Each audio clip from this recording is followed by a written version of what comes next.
Success platform channel में आपका सभी का स्वागत है। बच्चों, जो आज का हमारा टॉपिक है अर्थव्यवस्था के क्षेत्र। कॉम्पिटिटिव एग्जाम में डायरेक्ट पहला क्वेश्चन इसी टॉपिक से बनता है।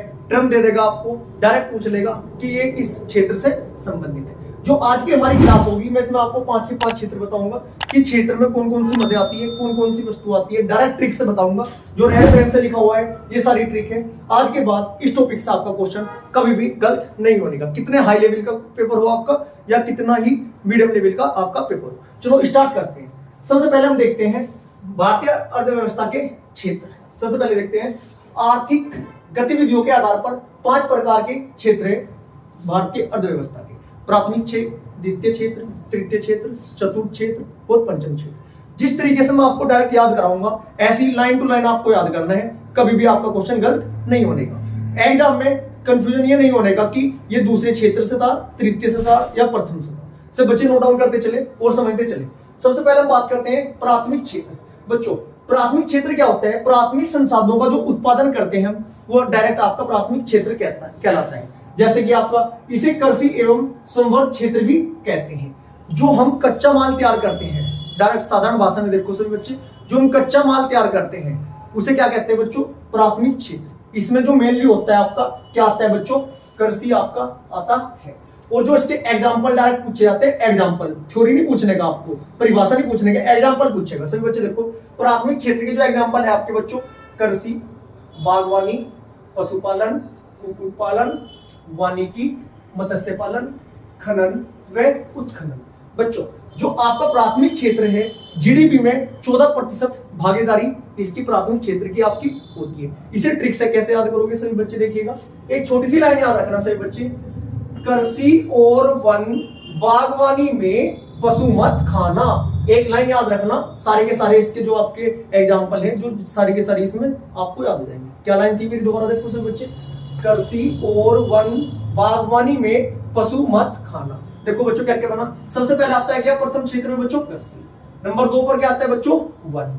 नंबर 3 पर क्या आता है? बागवानी में, इसमें साइलेंट है। नंबर 4 पर क्या आता है? पशुपालन। नंबर 5 पर क्या आता है? मछली पालन। नंबर 6 पे क्या आता है? खनन। नंबर 7 पे क्या आता है बच्चों? उत्खनन। डायरेक्ट क्वेश्चन मिलेगा आपको एग्जाम में, सिर्फ इन्हें अच्छी तरीके से याद कर लेना। प्राथमिक क्षेत्र में 7 मदे आती है। चलो इसके बाद हम बात करते हैं बच्चों, प्राथमिक क्षेत्र हुआ कृषि से संबंधित, जहां हम कच्चा माल तैयार करते थे। इसके बाद हम बात करते हैं द्वितीय क्षेत्र। सब बच्चे देखिएगा, प्राथमिक क्षेत्र के उत्पादकों को कच्चे माल की तरह उपयोग करके द्वितीय वस्तु माल या पक्का माल तैयार जो किया जाता है, वो आपका द्वितीय क्षेत्र में किया जाता है। सपोज कीजिए कृषि में हमने सबसे पहले क्या? कपास उगाया। क्या बचा उगाया बच्चों? कपास उगाया। इसके बाद हम क्या करते हैं? कपास कच्चे माल के रूप में हमारे पास आया, द्वितीय क्षेत्र में से लेकर आ गए हम। द्वितीय क्षेत्र में कारखाने में या फैक्ट्री में या किसी कपड़ा मिल में उसका जो पक्के माल में उत्पादन कर रहे हैं, वो किसके अंतर्गत आता है बच्चों? द्वितीय क्षेत्र के अंतर्गत आता है। या सेकंड एग्जांपल समझो सभी बच्चे, प्राथमिक क्षेत्र में हमने कृषि में गेहूं उगाया, अनाज उगाया। चलो बच्चों, अनाज की पैदावार हुई, अनाज कट के फसल में मार्केट में आया। आने के बाद द्वितीय क्षेत्र में इसका कैसे इस्तेमाल होगा सभी बच्चे देखिएगा। जैसे कि ब्रेड बनाने की फैक्ट्री है हमारी, ब्रेड बनाने का कारखाना है, फैक्ट्री है। बच्चों, ब्रेड तो किसकी बनेगी? गेहूं की तो बनेगी, आटे की तो बनेगी। जो हमारा कृषि से, हमारा प्राथमिक क्षेत्र से जो हमारे गेहूं आए थे, वो द्वितीय क्षेत्र में ब्रेड में कन्वर्ट करना किस क्षेत्र का कार्य है बच्चों? आपका द्वितीय क्षेत्र का कार्य है। साधारण शब्दों में परिभाषा इसकी यही है, आपको अच्छी तरीके से समझ में आ गया होगा। चलो अब द्वितीय क्षेत्र में कौन कौन सी मदे आती है सभी बच्चे देखिएगा। एक छोटी सी लाइन याद रखना सभी मेरे प्यारे बच्चों, जल गैस से विद्युत निर्माण हुआ। जल गैस से विद्युत निर्माण हुआ। इसमें क्या क्या आता है बच्चों द्वितीय क्षेत्र में? नंबर 1 तो आता है जल। नंबर 2 आता है क्या बच्चों? गैस। नंबर 3 क्या आता है? विद्युत ऊर्जा, जो बिजली बनाने की बात होती है। नंबर 4 क्या आता है बच्चों? विनिर्माण। और नंबर 4 आता है बच्चों जल पूर्ति भी बोल सकते हैं इसको, जल पूर्ति। ये 5 एग्जांपल याद रखना, द्वितीय क्षेत्र के डायरेक्ट पूछ लेगा। निम्न में से द्वितीय क्षेत्र के जो आपका उदाहरण है या वस्तु है कौन सी है, डायरेक्ट पूछ लेगा। आपको पता होना चाहिए क्या क्या है बच्चों? निर्माण, विनिर्माण, विद्युत, गैस और जल पूर्ति। बच्चों, जो हमारी जीडीपी में जो योगदान होता है 26% होता है द्वितीय क्षेत्र का, आपका 14% लगभग होता है प्राथमिक क्षेत्र का, 26 होता है द्वितीय क्षेत्र का। अब हम बात करते हैं तृतीय क्षेत्र की, तीसरे क्षेत्र की। बच्चों सबसे ज्यादा योगदान होता है जीडीपी में भारत की, कितने प्रतिशत होता है? लगभग 60%। चलो अब हमने सबसे पहले पढ़ा है प्राथमिक क्षेत्र, कच्चा उत्पादन जहां कर रहे थे कृषि के अकॉर्डिंग या प्राकृतिक संसाधनों से, वो प्राथमिक क्षेत्र के अंतर्गत आया।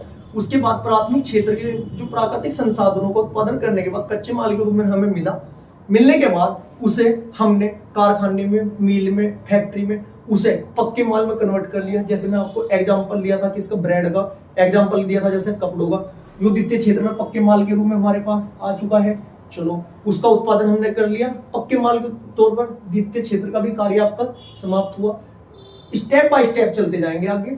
चलो अब हमारा ब्रेड तैयार हो चुकी है या हमारे कपड़े तैयार हो चुके हैं। अब किसकी बात करते हैं हम? तृतीय क्षेत्र की। सभी बच्चे देखिएगा, तृतीय क्षेत्र में वस्तु का नहीं बल्कि सेवाओं का उत्पादन होता है। बच्चों मिल में, कपड़े मिल में या फैक्ट्री में जो हमारा प्रोडक्ट तैयार हुआ है उसे मार्केट में भिजवाने के लिए हमें संसाधन की भी आवश्यकता होती है, परिवहन की भी आवश्यकता होती है। ट्रेन में भिजवाएंगे या ट्रक में भिजवाएंगे, वह मतलब परिवहन के अकॉर्डिंग उसे मार्केट में आगे फॉरवर्ड भी तो करना है। ये किस क्षेत्र के अंतर्गत आता है बच्चों? तृतीय क्षेत्र के अंतर्गत। अब डायरेक्ट आपको एग्जाम्पल याद रखने हैं, जो कि एग्जाम में एग्जाम्पल ही पूछे जाएंगे, आपसे परिभाषा नहीं पूछी जानी। एग्जाम्पल देखिएगा सभी बच्चे, ट्रिक से भी साथ के साथ याद करा दूंगा मैं आपको। देखो तृतीय क्षेत्र में सबसे पहले आता है बच्चों रियल एस्टेट, नंबर 2 पर आता है शिक्षा, व्यापार, भंडारण, चिकित्सा, होटल, बीमा, संचार, परिवहन, बैंकिंग, प्रतिरक्षा, लोक प्रशासन, जिसका 60% योगदान है भारत की जीडीपी में। चलो अब इसे ट्रिक से याद कैसे करेंगे? ट्रिक से देखो सभी बच्चे, भाई बहन का सच्चा प्यार बैंक में बीमे से हुआ। भाई बहन का सच्चा प्यार बैंक में बीमे से हुआ। क्योंकि मुझे याद कराना इसलिए जरूरी है बच्चों, लास्ट में आप मिक्सअप मत कर देना कि प्राथमिक क्षेत्र वाला द्वितीय क्षेत्र में बोलने लगे, द्वितीय वाला तृतीय में बोलने लगे, एक नंबर आपका कट जाएगा। इसलिए इन्हें 3 ट्रिक से याद करना। चलो भाई से बना गया बच्चों, भाई से भंडारण, भाई जब हमने मील में उत्पादन कर लिया था उसे रखने के लिए कहीं गोदाम की भी तो जरूरत पड़ेगी हमें। चलो इसके बाद देखो बच्चों, बहन से बना आपका परिवहन, भाई मील में तैयार तो हो चुका है हमारा, उसे मार्केट में भेजने के लिए परिवहन साधन की भी तो आवश्यकता पड़ेगी, यातायात की हमें। ये किसके अंतर्गत आता है बच्चों? तृतीय क्षेत्र के अंतर्गत। चलो सच्चा से बना आपका बच्चों संचार, प्यार से बना आपका व्यापार, भाई व्यापार भी तो किया जाएगा जब तो कोई खरीदने बेचने वाला नहीं होने का, तो द्वितीय क्षेत्र वाला जो है हमारा क्षेत्र है वो सक्सेसफुल थोड़ा हो जाएगा। चलो इसके बाद देखो बैंक बोले तो बैंकिंग, रियल एस्टेट, में इसमें बच्चों साइलेंट है, बीमा, सेता बना आपका शिक्षा, सेवाएं में प्रशासन, ये आपके तृतीय क्षेत्र में के अंतर्गत आते हैं। चलो प्राथमिक क्षेत्र के एग्जांपल हमने किस चीज से याद किए थे बच्चों? कृषि और वन, बागवानी में पशु मत खाना, माइंड में सेट कर लेना, 1 नंबर पक्का है आपका। इसके बाद हम बात करते हैं द्वितीय क्षेत्र वाला क्या था बच्चों? कच्चा उत्पादन हमारे पास आया, उसे हमने पक्के प्रोडक्ट में तैयार किया। ट्रिक क्या थी हमारी? जल गैस से विद्युत निर्माण हुआ, जल आपूर्ति, गैस, विद्युत और भाई आपका विनिर्माण, जो किसके अंतर्गत आता है? द्वितीय क्षेत्र की। तृतीय क्षेत्र में मैं आपको क्या बताया? कच्चा माल आया, मील में प्रोडक्ट तैयार हुआ, पक्के माल में कन्वर्ट हुआ, उसे आगे मार्केट में फॉरवर्ड करने के लिए हमें परिवहन की आवश्यकता होगी या नेक्स्ट संसाधन की आवश्यकता होगी आपकी, वो आपके तृतीय क्षेत्र में आपके आ जाएंगे। चलो इसके बाद हम बात करते हैं, तृतीय क्षेत्र हुआ, इसके बाद हम बात करते हैं चतुर्थ क्षेत्र, जो चौथे नंबर पर आता है। मेनली कॉम्पिटिटिव एग्जाम में प्रथम क्षेत्र, द्वितीय क्षेत्र में तृतीय क्षेत्र से ही क्वेश्चन बनता है, चतुर्थ व पंचम से नहीं बनता है। बट हम इन्हें चौथे क्षेत्र और 5वें क्षेत्र को भी हम साथ के साथ कवर करके चलेंगे, क्योंकि एग्जाम में कुछ नहीं कह सकते कि क्वेश्चन कहां से आएगा, कुछ भी छोड़ के हम नहीं चल सकते। चलो चतुर्थ क्षेत्र क्यों एक बार देखिएगा सब बच्चे, वह क्षेत्र जहां विशिष्ट ज्ञान से संबंधित सेवाएं शामिल है। बच्चों तृतीय क्षेत्र में तो हमारी सेवा आ गई थी, लेकिन तृतीय क्षेत्र को और अपग्रेड किया गया, क्या कहलाया गया? चतुर्थ क्षेत्र। जैसे कि आपके एग्जांपल देखो, अनुसंधानकर्ता, सांख्यिकीविद, प्रबंधक, शोध संस्थाएं, सॉफ्टवेयर डेवलपमेंट। बच्चों अगर देखते हैं व्यापार, भंडारण, चिकित्सा, होटल, बीमा, परिवहन में सॉफ्टवेयर डेवलपमेंट तो होता नहीं, हाई लेवल की जो क्वालिफिकेशन होगी वो किस क्षेत्र के अंतर्गत आती है बच्चों? चतुर्थ के। इसके एग्जांपल देख लेना सभी बच्चे। अनुसंधानकर्ता, सांख्यिकीविद, प्रबंधक, शोध, सॉफ्टवेयर डेवलपमेंट, ये किसके अंतर्गत आते हैं बच्चों? चतुर्थ के। यदि देखा जाए, साधारण भाषा में समझाया जाए, प्रथम क्षेत्र को अपग्रेड किया गया द्वितीय क्षेत्र में, द्वितीय क्षेत्र को थोड़ा अपग्रेड किया गया तृतीय बना, तृतीय को थोड़ा और अपग्रेड किया गया चतुर्थ बना। जाहिर सी बात है, जब अपग्रेड करते ही चल रहे हैं, चतुर्थ क्षेत्र के बाद कौन सा आएगा बच्चों? आपका पंचम क्षेत्र। इसके अंतर्गत क्या क्या शामिल होता है बच्चों? हाई लेवल की सेवाएं। सेवाएं तो वहां पे भी थी, लेकिन वो हाई लेवल की सेवाएं नहीं थी, वो साधारण या मीडियम लेवल की सेवाएं थी। इसके अंतर्गत क्या क्या आता है बच्चों? एग्जांपल डायरेक्ट देख लेना, मोस्ट इंपोर्टेंट है, एग्जाम में डायरेक्ट क्वेश्चन बनेगा।